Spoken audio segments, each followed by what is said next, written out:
Good morning. Can you hear me in the back? Do you want to?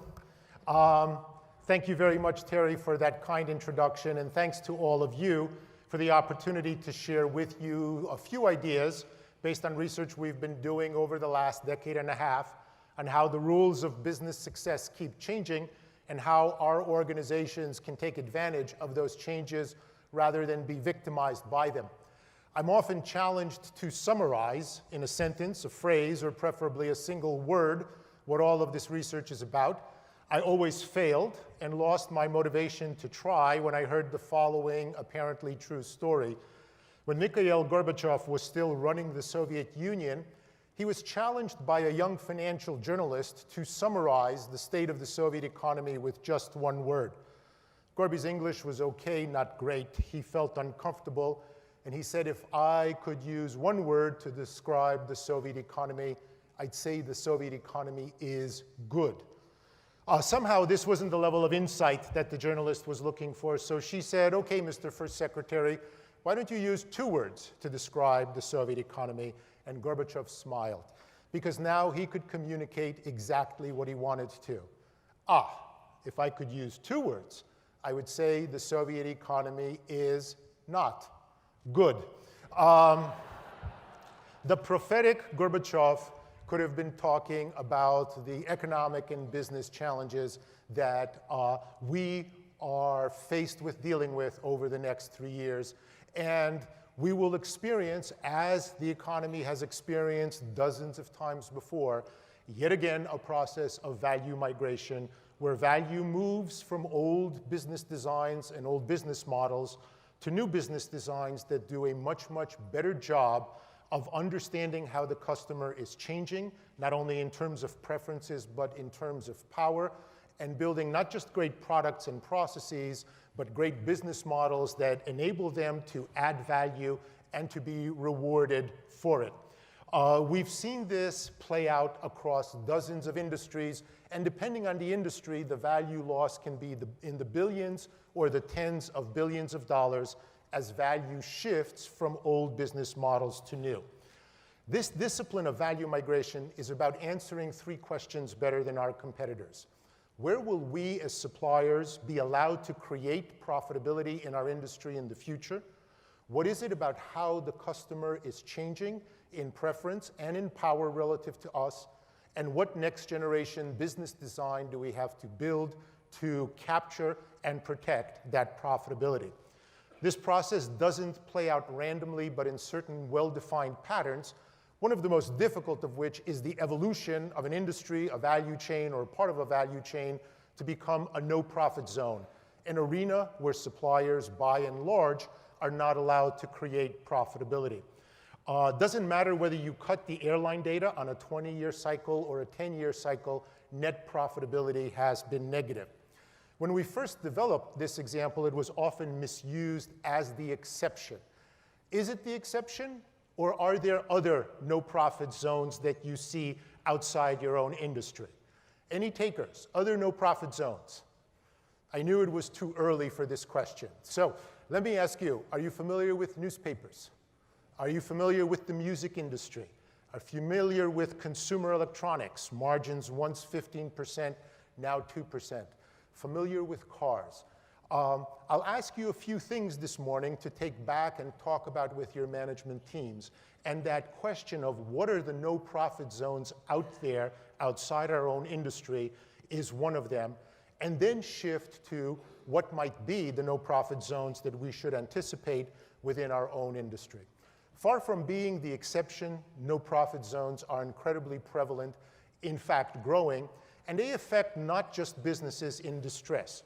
If I ask you to focus on the first bullet point in the second column, what's the most powerful brand in the world? Any takers? People still say Coca-Cola. What's Coca-Cola's largest single line of business? It's selling carbonated beverages to grocers in the United States. How much money does Coke make in its single largest line of business? In a typical year, Coke makes about $6 billion in profit. 85% is international. There are three big businesses in the US: grocery, fountain, and vending. Anyone bought Coke in a vending machine lately? How much did you pay cents per ounce? No calculators, please. Common answer is about 10 cents, good average. Anyone bought Coke in a restaurant lately? McDonald's, Wendy's, fine French restaurant. How much did you pay cents per ounce? This is not a precision exercise. Most people say 10 to 12 cents, and if you ask them, are you adjusting for the ice? They'd say about 25 cents an ounce. Anyone bought Coke in a grocery store lately? Can or 2-liter bottle? $0.015 to 2.5 cents an ounce. Most powerful brand in the world, delightfully non-technology risk product, older than any three of us in the room, running a no-profit zone in its largest line of business. Can Coke walk away from that business? Absolutely not. And they've brilliantly redesigned around it, but they made absolutely certain that they maximized their investments in the high profit spaces. Their share in grocery is 1-to-1, in vending 3-to-1, in fountain 4-to-1, in international it's 5-to-1. Are there any no-profit zones that we have in our business today? Are any of them emerging in the next 3 years? If we can walk away, should we? If we can't walk away, what do we do to design around it? Or, in the best of cases, and some people have actually done this, reverse a no-profit zone. Awfully difficult to do, but it has been done. The point of talking about Coke is all of us are Coke. All of us have a grocery-type business, a vending-type business, a restaurant-type business where profitability is extremely uneven. In the last 10 to 15 years, having an X-ray of our own profitability, understanding where it happens and where it doesn't, was not that critical in a world of high utilization and fee-for-service reimbursement. In the next 3 years, it'll become extremely important to understand where we make our money, why we make it, and what investments do we need to make to sustain that into the future. The other reason that's true is because market share, which used to be the single most important idea in business, has become the trickiest idea in business. It used to be that if we gained the highest market share, we would have the highest profitability. This was my favorite picture in business school because it told me, Adrian, if you're a good boy, invested to create a leadership position, you would be rewarded not only with profitability, but profitability in direct proportion to your leadership position. You can imagine how upset I was when a little while later the proportionality was still perfect, but went the other way, and then it didn't matter whether you were big, medium, or small, nobody made money. Why do we care about this in healthcare? Today, there is a tremendous amount of consolidation to develop market share on a local or regional basis. Today is a good time to ask whether that strategy, which may have worked in the past, will continue to work in a CalPERS, Walmart, Castlight kind of world with greater transparency and very, very different types of payer behavior. The bottom line of value migration is to insistently keep asking ourselves one question. What's the business design that made us successful till now? How much economic life does it have? And what's the next business design that we want to move our organization to continue our success into the future? We know intuitively what a business design is. At the strategic level, it's 5 very simple to say and very difficult to answer questions. Who are the customers that I'll serve and which ones will I not? What's my unique value proposition? Why do they buy from me rather than from others? What's my profit model? How do we make money from our transactions or relationships? The hardest, strategic control. How do we protect our profitability, not only against competitor imitation, but growing customer power? And then finally, scope and alliances. What do we do ourselves versus where do we partner with others? How much economic life is left in my model today? When do I need to move to the next one? And what's the shape of the next business model for me? People liked value migration because it was explanatory, it was prescriptive, but they were hoping that it would slow down or frankly go away. It's done the opposite. It's accelerated and it's become more complex and more challenging, and it has taken us to look at industries beyond our own to try to understand what's happening. It's begun to affect not just one industry, but clusters of industries at the same time.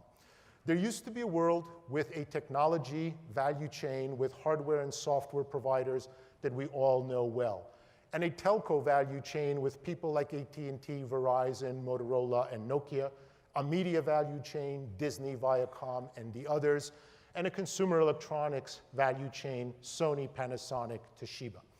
Something strange happened about 10 years ago. Is Google a tech company, a telco, a media company, a consumer device company? Is Amazon a tech company, a telco, a media company, a consumer device company? Ditto for Apple, ditto for Bloomberg, ditto for the others. But the strange thing that happened is most of the initiative came from the people who started in the tech value chain, but who thought of themselves and who thought about business differently. They didn't care where they came from, they cared about something else. They asked the question, what's the hassle map of the customer? And how can I connect the dots from wherever it takes, hardware, software, information, et cetera, to solve that hassle map in a radical and elegant way? And they started doing this across dozens of our experiences, and we've all been the beneficiaries of it. Here's one that has almost been forgotten. Do you remember that date 10 years ago on a Saturday afternoon when you had to go to Blockbuster to rent movies for Saturday night? This is how the process started. Fight with spouse. What movie do you want to see? I don't know, you decide. Go to the store, search and search. Being risk averse, pick 3 and hope one of them works. Come back, fight some more, watch, forget to bring it back, pay a huge fee.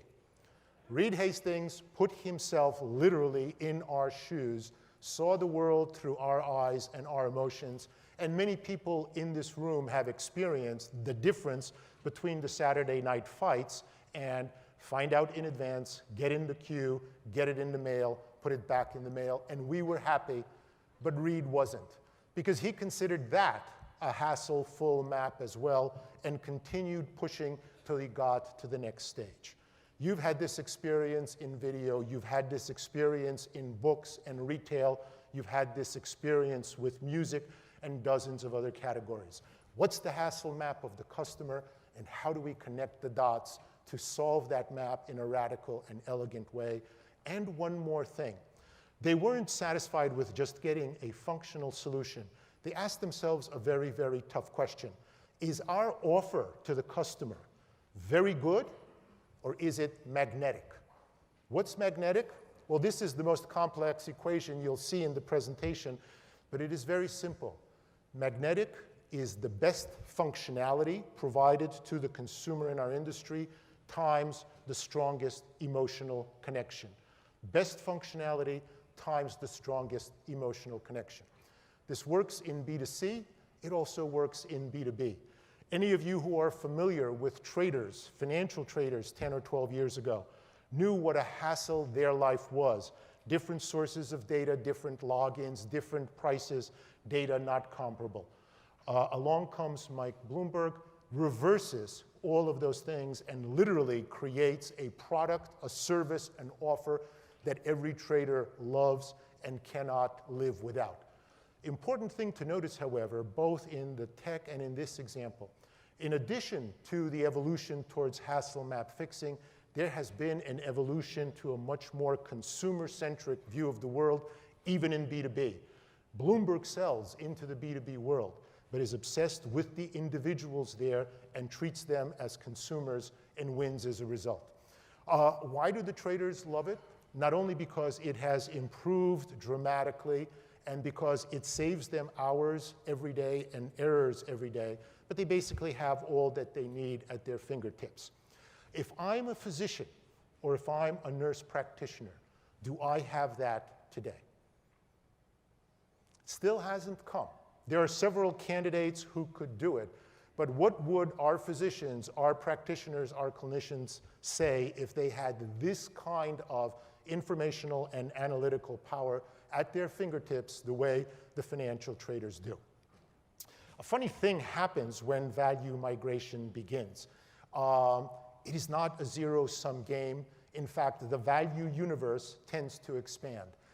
In 1990, at the beginning of the Microsoft era, the value, not the revenue or volume, but the value of the tech sector was around $250 billion.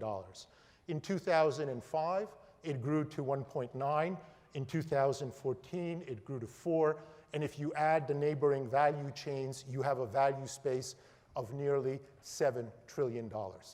This has happened to varying degrees across many industries. Remember, in retail, the days of Sears and Walmart and JCPenney and the department stores, if you added up all the value of all of those business models, it was about $200 billion. Today, it's close to $1 trillion and growing quickly. In materials, the value expansion was moderate. In retail, it was enormous. In tech, it was huge. One of the things that happens and is really important for incumbents to focus on is that the value universe expands. I want to see not just the downside, but also the upside. But the downside is there, because not only does the universe expand, but there are dramatic value shifts within it. If you look at the four-chain world of tech, telco, media, and consumer devices, and just look at the top 21 valued companies in 2000, in the aggregate, they were worth $2.6 trillion. The 11 small cross-chain players at the time, Bloomberg, Apple, Samsung, and others, were worth only $80 billion. They had 3% of the value. Within a decade, the incumbents lost $1 trillion. The cross-chain players gained $1 trillion and gained a significant share of the value. When value migrates, the value universe expands. It presents an enormous opportunity for newcomers, but it represents an enormous opportunity for incumbents as well. But it means thinking in a different way, starting with the customer, easiest thing to say, hardest thing to do, and asking who owns, who best understands the hassle map, who can connect the dots to fix it, and who is improving most quickly. But value migration brings tremendously tough moments even to the most successful organizations. It's 2004 and ebook technology emerges. You are Sony, you look at it, and what do you say? You say, a cool device. You are Amazon, and you've spent a decade building a system that can get anybody a book in 48 hours, a system full of warehouses and websites, and what do you say? You look at this device, you add a mobile capability, and you can see something that can kill your business. To their credit, Amazon also saw a huge opportunity to improve our value to the customer. Value migration is tough for people who are experiencing it for the first time. Amazon experiences it every 4 or 5 years. And they constantly ask themselves, because of that, what new things will my team have to learn in the next 3 years? And that may be a question that we bring to our teams as well. What was tough for Amazon and the others is that boundaries that helped to protect and explain what was going on were blurring. Amazon was a website and warehouse manager. There was a boundary between them and consumer devices. The boundary fell, they had to learn it. But learn it they did, and they represent, and I won't talk about more than these 4, a set of incumbents who were faced with these moments of crisis, who thought differently and came out in a very different position. You can see around 2004, when the first e-readers came out, there was a significant crisis at Amazon. They started a lab, filled it with engineers, and within 18 months came out with a great device of their own. We tend to forget that the king of the hill in consumer devices was Sony, and that Apple was a distant second. In fact, most of us thought that Apple would be dead, 2% PC market share and declining. In fact, their embrace of hassle map thinking, connecting the dots, and creating the offer led to the exact opposite. IBM's travails we know, and we know that there were not just 7 lean years, but 7 bad years as they struggled to understand how the world had changed and built the right next business design. And a lot of the reason for the conversation for today is to help us avoid this 6 or 7 year period and move directly to the long-term value creation that IBM achieved.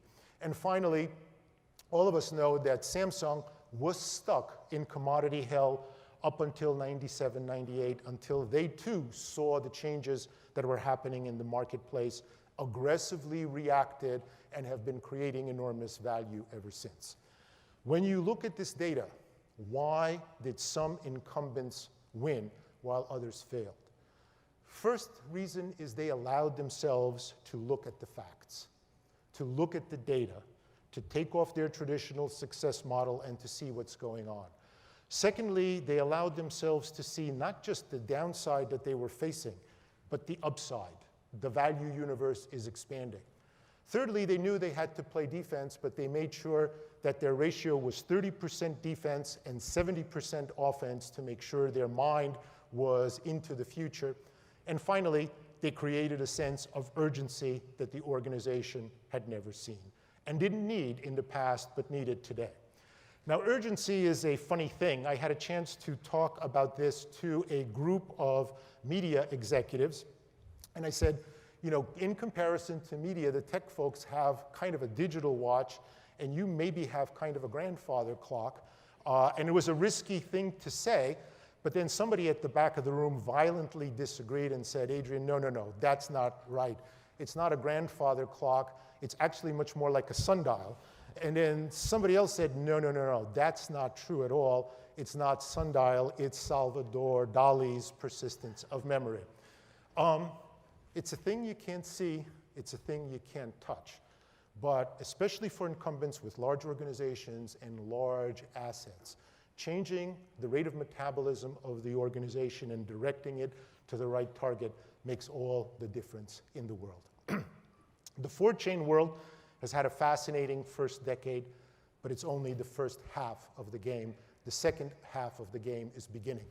In the first half, it was mostly tech company initiatives taking value from telcos, consumer, and media companies. Now the game is different. Now it is King Kong against Godzilla. It is Apple versus Google. It is Apple versus Amazon. It is Facebook versus Google. And why do we care? For two very, very straightforward reasons.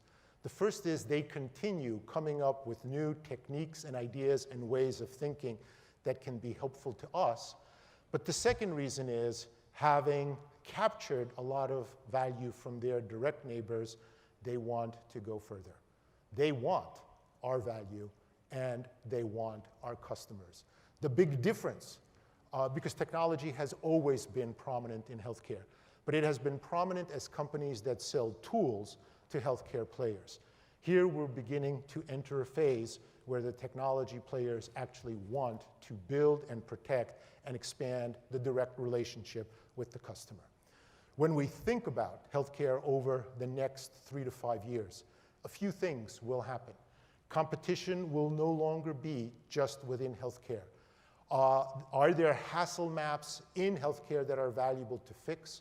What might happen to capacity? What might happen to our compete-collaborate ratio? And are there, in fact, opportunities to build great new business designs? If we look at the tech space, we've seen for several years that enormous players like IBM, Google, Apple, and Samsung have been investing heavily here, and it's accelerated. There are tens of thousands of apps in the Apple and the Android ecosystem.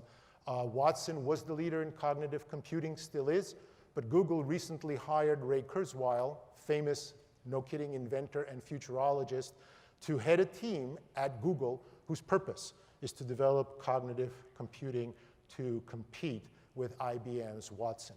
But what has been perhaps the most surprising in the last 3 years is the intensity with which the venture capital community has multiplied its investments in startups, both in number of scale deals and in a funding rate that is growing at 30% a year.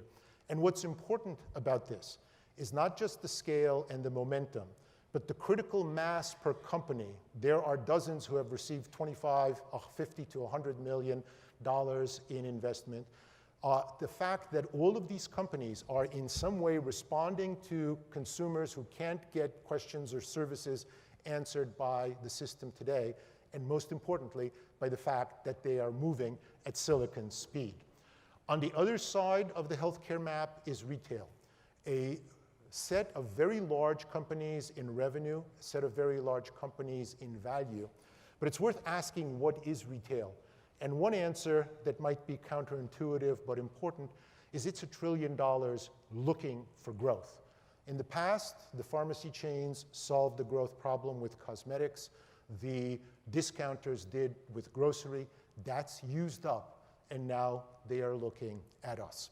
And the mistake that incumbent players can make is to look at the pharmacy chains as they started or as they are today, as opposed to how they will evolve over the last 2 to 3 years. Just out of curiosity, who has gone to a pharmacy chain to visit the nurse practitioner for any reason? Wow. For those of you who haven't, please go and experience it yourself and come away both with your critique but also your anticipation of how steep this curve will be over the next 2 to 3 years. We sit in the middle between a neighbor on the north and a neighbor on the south. The neighbor on the north loves hassle maps and loves to fix them.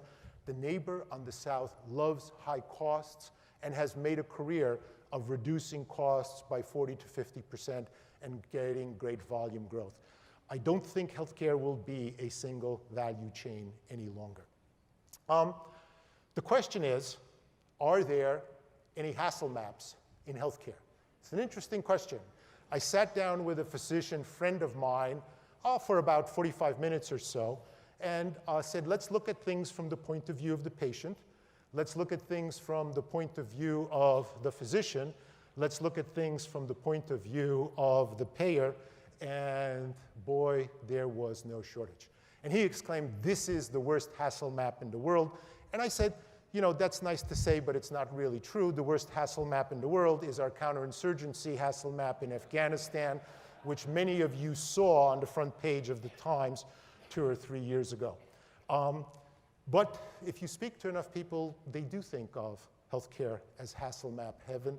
And let me just give a tiny slice of what that means from the point of view of the individual.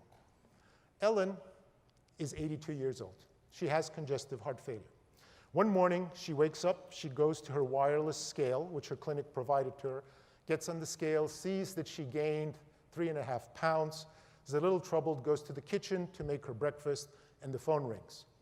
The phone rings from her clinic, Caremore, and the nurse said, Ellen, you've gained 3.5 pounds. That probably means you may have fluid buildup in the lungs. You have to come to the clinic this morning. And Ellen says, I'm sorry, my daughter's away. She can't take me. And the nurse says, we'll send a car for you. Ellen comes into the clinic. She is immediately put on a treatment plan. And by the 7th day, she is out of danger. Ellen's experience is not typical for the congestive heart failure patient. For the typical patient, there is a delay because there is no wireless scale at home connected to a clinic. By week 2, the problem is terrible.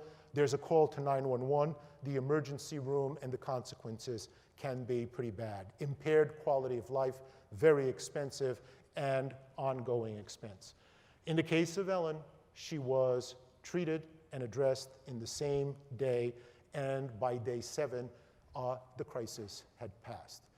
At Caremore and at other clinics like it, the ability to focus on connected and preventive care has in this case reduced CHF readmissions by 56%.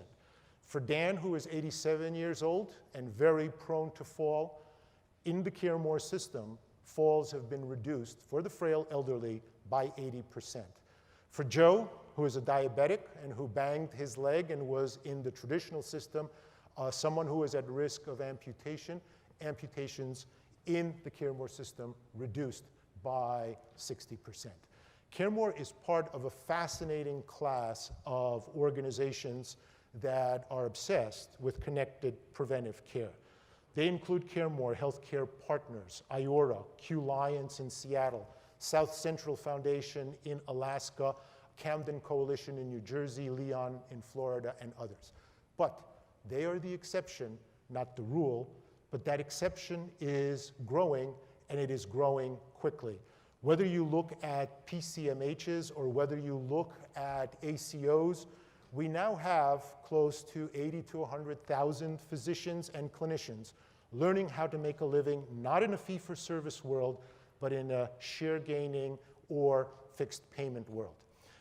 There is tremendous variability behind these numbers, tremendous variability in clinical performance and in business performance. And unfortunately, many are finding out that great clinical delivery without having the right negotiation and the right business model with it is the sound of one hand clapping. But it's a good realization because they are learning that our negotiating professionals and our contracting team has to be as brilliant as our surgeons. And whether we have to select or train or hire from outside the industry, if we don't do that, we will not be rewarded for the great clinical results we are delivering, and we will not have the profitability that we need to reinvest in the next level of layer. But the growth of retail and care teams is doing a couple of interesting things to capacity over the next 3 years. Retail is freeing up a lot of time for physicians, and the rapid growth of retail means that that will increase in the next 3 years. Physicians who are moving into medical homes or care teams are accomplishing something pretty universally across the country, and that is reducing hospital utilization and specialist utilization because of the focus on connected and preventive care. And specialists are also beginning to join and lead care teams. Sheldon Zinberg, after all, the founder of CareMore, was a gastroenterologist who did this par excellence. Today, 2014 is a very important time for the leaders in the system to ask the question, given these changes, how much do we expect utilization to decline in the next 3 years, and how much do we expect price to decline? We've done our own modeling. Please do yours, because the answer to that question will determine how rapidly we have to improve our productivity in the next 24 to 36 months, and how rapidly we have to build new, less asset-intensive, higher-margin businesses to help us manage through the transition.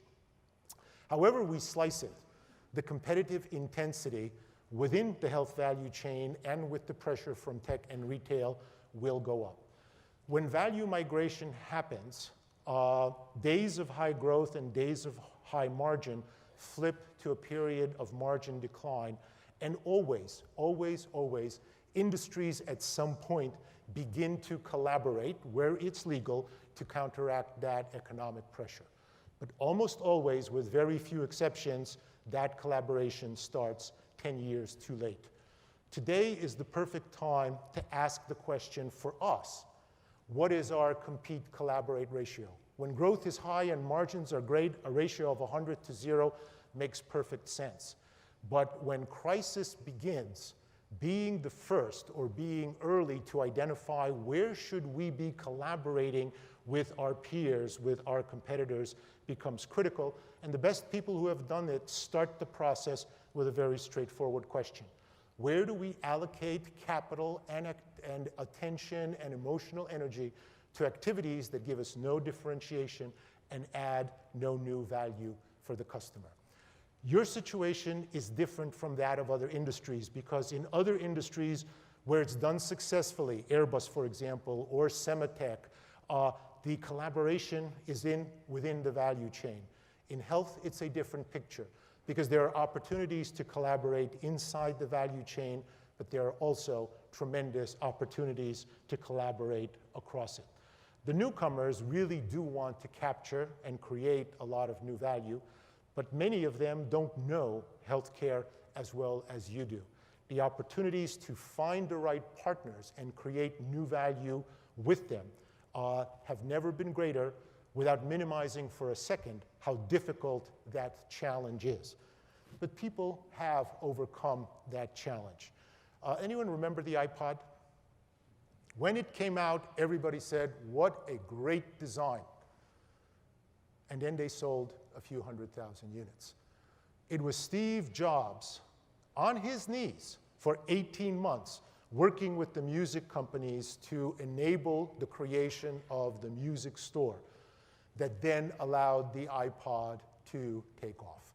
In the tech world, there are great examples. Apple and Samsung. Samsung is one of Apple's biggest suppliers, and as you know, they are their fiercest rival, next to Google, of course. Very, very hard skill to learn, critical for success in the next phase of this industry. Technology has always been a part of healthcare. It is growing in its importance in healthcare, but technology is blind. Technology doesn't care who it destroys, who it helps. It is addicted to improving, and it is an equal opportunity destroyer and creator. The best business designers look at technology in a very unusual way. They ask the question, how can new technologies help us do a much, much better job of customer selection, of finding the right customers for us to serve and not try to serve everybody? How can technology enable us to build a dramatically better value proposition, not just on process and service, but on information as well? Can technology help us to build a unique profit model? And people have started to do that already. But perhaps most importantly, how can technology and the connections that it creates help us build a much, much more powerful mode of strategic control to help us protect the profitability we create against competitors and customer power? And profitability is a very, very tough term. You say the word profit, and for a lot of people, it means greed. But for other people who are more thoughtful, it means one very simple thing, and that is the resources to reinvest in creating new value for the customer tomorrow. People who actually do this and figure out what it is today and what the next one should be will often tell you thinking about this gives you a migraine headache.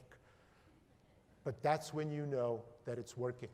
And then they go one further step and say the following. When you do this, follow one rule. When you're thinking about tomorrow's business design, challenge yourself and your team to come up with at least 3 alternatives for what that could be. Don't go to the default position. Because what they have found is if you force yourself to invent 3 or 4 alternatives, you will find that the default one may be okay, the second one might be very good, but the third or the fourth can literally be worth 5 times as much as the business position today. What are 3 alternatives for our business design of tomorrow? And that's a question not just for the incumbents in the industry, but it's a question for the newcomers and everybody in the game as well. IBM has a great technology in Watson. It can choose the typical business model of being a technology licensor, and you can calculate how valuable that would be, or it can try to do something else and evolve it into the Bloomberg for health professionals. And there are alternatives 3 and 4. The Apple Watch is a cool device, and it will make Apple a lot of money, but how valuable will it be compared to a situation where Apple creates an ecosystem that really delivers health value to consumers? The early indications are that they're trying for column 2. We won't know for 15 to 18 months whether they will have what it takes to pull it off. A care team. The care teams of today focus on medium-term prevention. They do a great job. They reduce hospitalization. They reduce specialist usage. But there is a second-generation care team just around the corner that invests in biosensors, big data, Watson, genomics, coaches, and whose objective is not just to keep you out of the hospital, but it is to give you 10 to 20 years, not of longer life, but of good years of living in the life that you have. Hospitals, many are focused on cost-cutting and consolidation. An alternative model is partnering with and co-creating smart care teams, and we'll look at the economics of that in a second. Pharmacies are doing great with clinics, but there's a very radically different alternative, which is clinic plus telehealth plus health coaches plus care teams, either owned or allied. And for payers, they can continue to be reimbursement, underwriting-driven insurers, or an alternative model is a consumer health company. As you work through the data very often, column number 2 may have a value that is 3 to 5 times greater than column number 1. The industry has not had a tradition or a history of business model innovation because it didn't need it. There have been 4 dominant business models in the industry: fee-for-service hospital, underwriting-driven insurer, fee-for-service medical group, and blockbuster pharmaceutical model. That will change in the next 3 years. There has already started an explosion of new business models, and the questions for management teams are: what other models will emerge? How effective are they? What can we learn from them? Which ones do a great job for consumers and investors? And most importantly, which one would you invest in and why?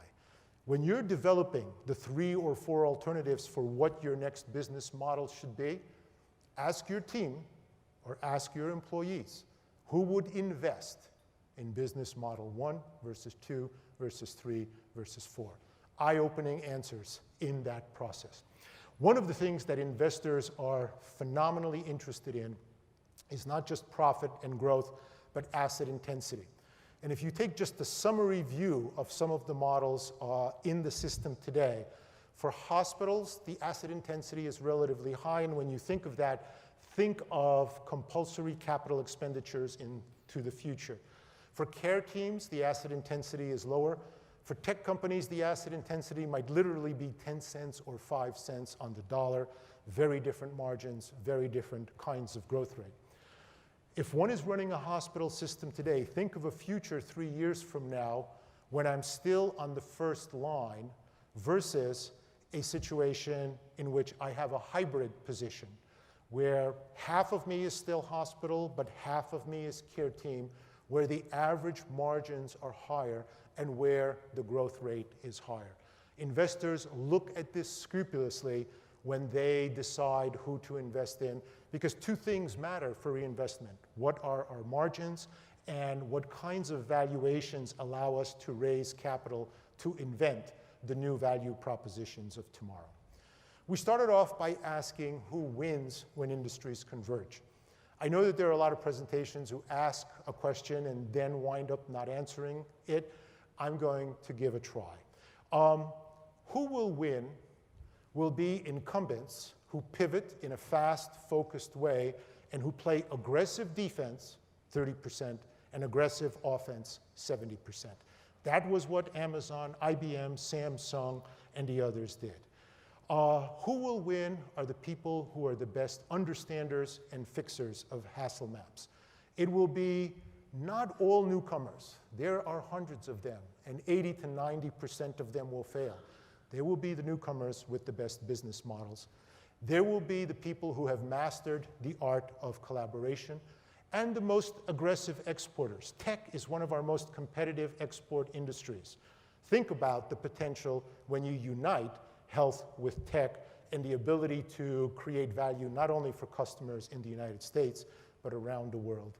And, of course, the biggest winner, as they have been in retail, as they have been in tech, as they have been in the other industries, is the consumer.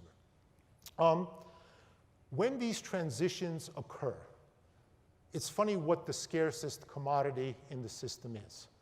The scarcest commodity is leadership. When you look at who has won, it was not just great business design, not just great vision, it was leadership, but it was leadership in a very specific sense. If you talk to Lou Gerstner or Jong Young Yoon or the others, they will say, I have a huge responsibility at the top, but that is an incomplete description or definition of leadership. One CEO recently had a room of 500 managers, and she said, I'm going to give a very brief speech on leadership. When you think about leadership, don't look up, look in the mirror. Because if we are going to win, we need not one leader, but hundreds of terrific leaders in the organization. And we will invest to develop them, to expect leadership performance, and that's how we will win. And that's how they did win. I hope that some of these questions that we talked about this morning can get into your top management teams and debates so that they can alter the conversation in a way that focuses on creating an even more successful business model for tomorrow than the one that's made you successful so far.